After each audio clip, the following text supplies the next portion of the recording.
The Congress hunt for a new president is turning out to be the latest headache for the grand old party. Over the last 24 hours, the entire attention of the party leadership has been diverted to handle the latest crisis coming in from the state of Rajasthan, where Chief Minister Ashok Gehlot is making it clear that he is not willing to give up the CM chair for the possible post of party president. In fact, a rebellion of sorts broke out last evening with Ashok Gehlot and 90 MLAs supporting him, putting in their resignation with the speaker.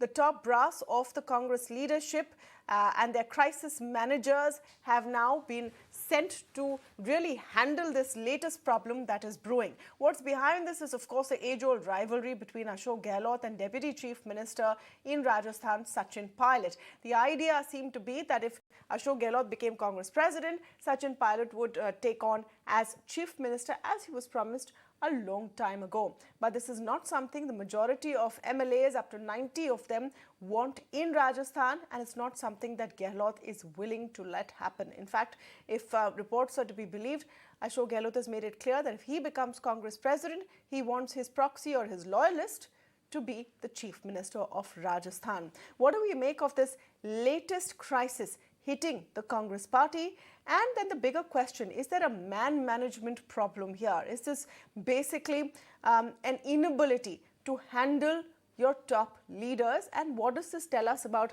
the entire hunt for the next Congress president? To speak on this, I'm joined today by Rasheed Kidwai, visiting fellow at ORF, and Amitabh Tewari, political commentator. Welcome to both of you, and thank you so much for speaking with us this evening on the India Development Debate. Mr. Kidwai, did you see this coming? This sort of, for all people, Ashok Gehlot, who was being described as a loyalist of the Gandhis, giving them such a headache right now?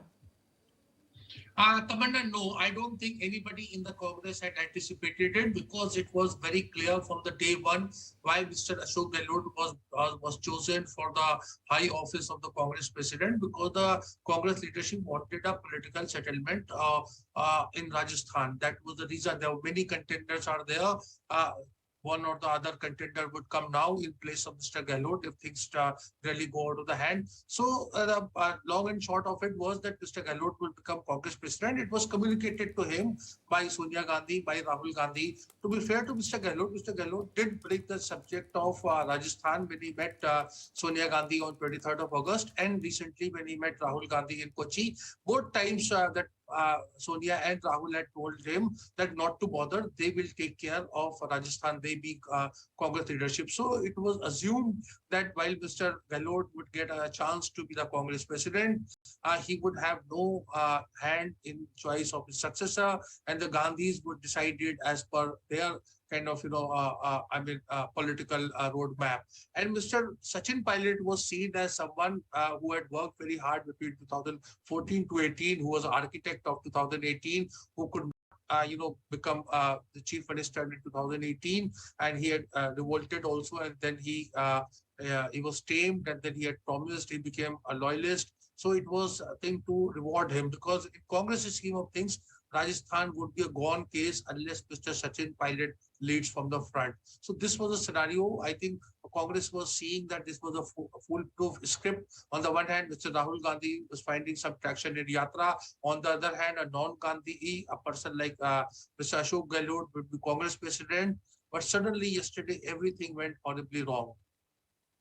Of course, Ajay Maken, who is the Rajasthan in chief, has said earlier this evening, that he will be submitting a report to Sonia Gandhi, and then they'll figure out what to do next. Let me just play out for you what he said, and he is definitely a rebellion. Congress अध्यक्षा ने हमारे से एक लिखित report पूरे घटनाक्रम के ऊपर मांगी है, और वो लिखित रिपोर्ट आज रात या कल सुबह तक के हम कांग्रेस अध्यक्षा को दे देंगे। कांग्रेस अध्यक्षा को हमने बहुत विस्तार से सारी की सारी बातों को बताया था। All right. Amitabh Tewari joins us. Now, there are two things over here, Amitabh. One is conflict of interest that the Congress leadership is talking about, that you cannot be the president of the party and the chief minister of a state or a sitting chief minister of the state. On the other hand, the argument is that if Ashok Gehlot commands the support of a majority of MLAs, then isn't that the democratic process? That whoever has the support of the majority of MLAs gets to be chief minister. That's how the chief minister is chosen. So how do you see this entire situation? Is it now Mr. Gehlot who is in a position to call the shots?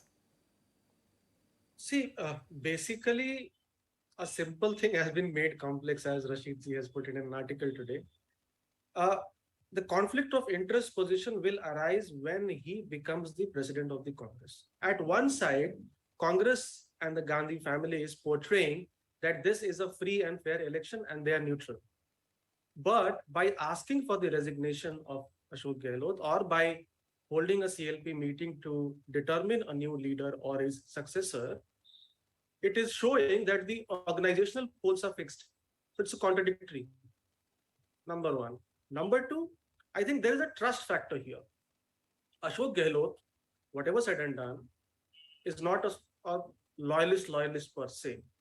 If you go to the 2018 elections, many independent candidates who were congressmen were allowed to contest and they became MLAs on the backing of Ashok Gehlot. Despite Sachin Pilot leading the efforts for formation of the government in 2018, Ashok Gehlot was invited to be the chief minister because these independents who were actually Congress rebels insisted that Gehlot should be made the chief minister. So there is a history behind this. So if Gehlot camp is saying that Sachin Pilot revolted or betrayed the party, or he was trying to hobnob with BJP for forming the government, I mean, not purely ethical things were followed by the Gehlot camp also during the elections. So what should have, so there's a trust factor here. Ashok Gehlot may have felt that these guys are asking me to give the resignation before even becoming president. What happens if I lose the elections? On the other hand, the Gandhi family thought that he is a mass leader, he has a mind of his own. What if he becomes president and does not allow Sachin Pilot to take the reins in Rajasthan? Because that could happen. And it is very difficult after somebody becomes a president, after a loyalist becomes president of a free and fair election, to get him removed if he starts calling the shots. So there is a trust factor here. Both the sides do not trust each other. No, but then what happened? Because 48 hours ago, they were trusting him. Mr. Kidwai, that's why I started by asking. Let me just get Rashidji's view on this. 48 hours ago, he was the man who had the backing of the Gandhis. They were trusting him. Rahul Gandhi came out and said quite clearly that we will stick to our one party, one post decision that they made at, Udaipur earlier this year. And then Ashok Gehlot has sort of said that, no, I'm not going to go down without a fight. Is it because Mr. Gehlot knows that the continuance of the Rajasthan government actually rests in his hands, so he can pull that string? Yes, so Tamanna, we must understand when the party is in power at the center, it has a different kind of aura or the heft, as far as the Congress party high command is concerned, because, you have all those intelligence input, you have, informally speaking, the CBI, ED, all kind of law enforcing agencies. You have that, the political heft in terms of being successful in winning elections. The present day Gandhis have none of it.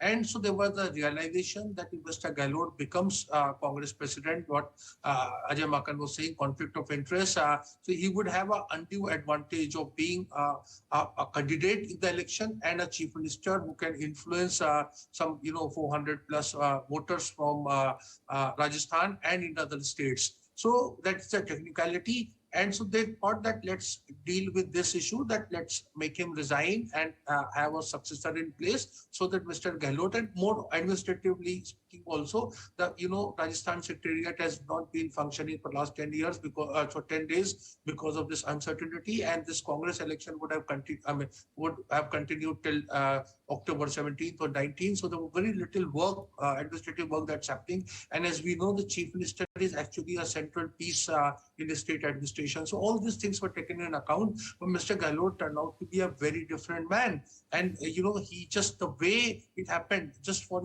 factual accuracy, the meeting of Congress legislature party was convened by him technically because he's the leader. And imagine, Tamanna, no one shows up. Wow. So this was something a very drastic, unprecedented, and it amounts to not only defiance but a grave insult to the institution of the the high command or the leadership structure. So where do they go from here now? How do they come back from here, Mr. Kidwai? Can Ashok Gehlot continue where he is after this move? Theoretically, yes, Tamanna, if he mends his ways, if he kind of goes and explains his conduct, if he, in a way, he's politically speaking, he surrenders before Gandhi's, of course, he would have every chance to become Congress president and have a say in the sense of having his nominees as ministers in the new government, whosoever heads it. But I think that looks unlikely because there is going to be that ambit of discipline. People in the Congress are asking how such a man who's shown such a scant regard for leadership in the CLP meeting, how he can be made Congress president when he would have supreme powers, so to say, in terms of Congress party constitution for 5 long years. That means from 2022 to 27, and act upon it. If he has such a kind of narrow outlook of his ears are totally grounded in Rajasthan and he wants to be first among equal in Rajasthan, how would he play even-handed in 28 states and 8 union territories? I mean, in terms of party affairs of the Congress. So these are the challenges. I think it's a late realization, a wake-up call, a rude shock, whatever you want to call it. But Congress is wiser now. What will they do with this newfound wisdom, Amitabh Tewari? They still need to find Congress president and they need to make sure that they hold on to the government in Rajasthan.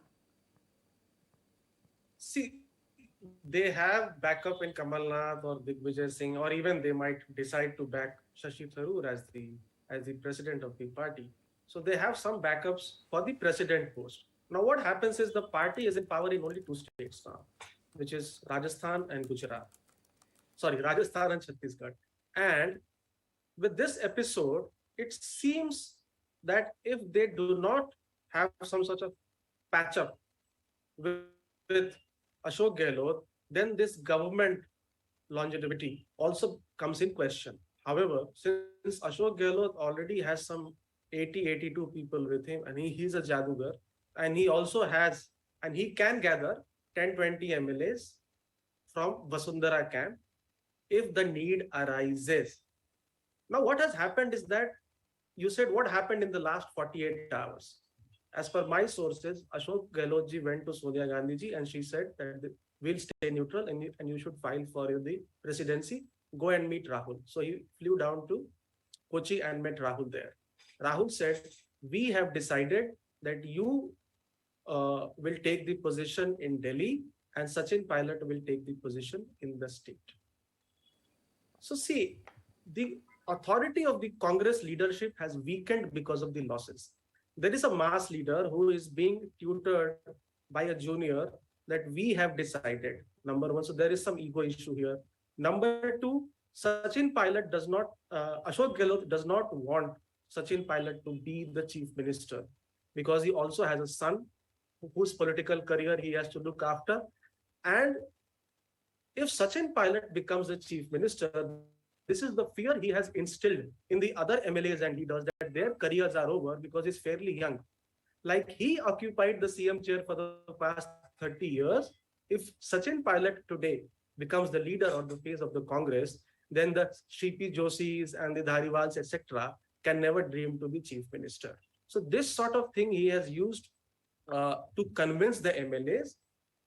There is a difference here between Punjab and Rajasthan. In Punjab, Amrinder Singh resigned before the CLP meeting was held. So see, if you are the chief minister, you have done some favors to the MLAs. Okay, so I don't think he enjoys the support of 80 people. If he would have resigned earlier, or if they would have taken his resignation, some sort of a post-dated resignation, that if you become the president, then you have to resign. Give us a post-dated resignation. That would have sufficed.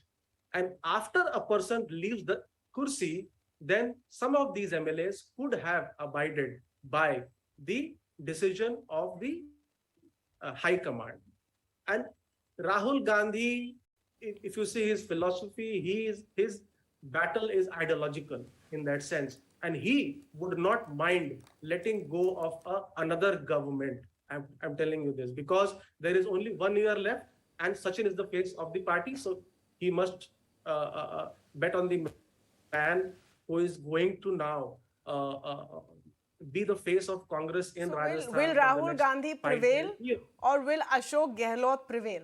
That is what is the battle. That now becomes the question. Mr. Kidwai, is that the crux of the entire matter?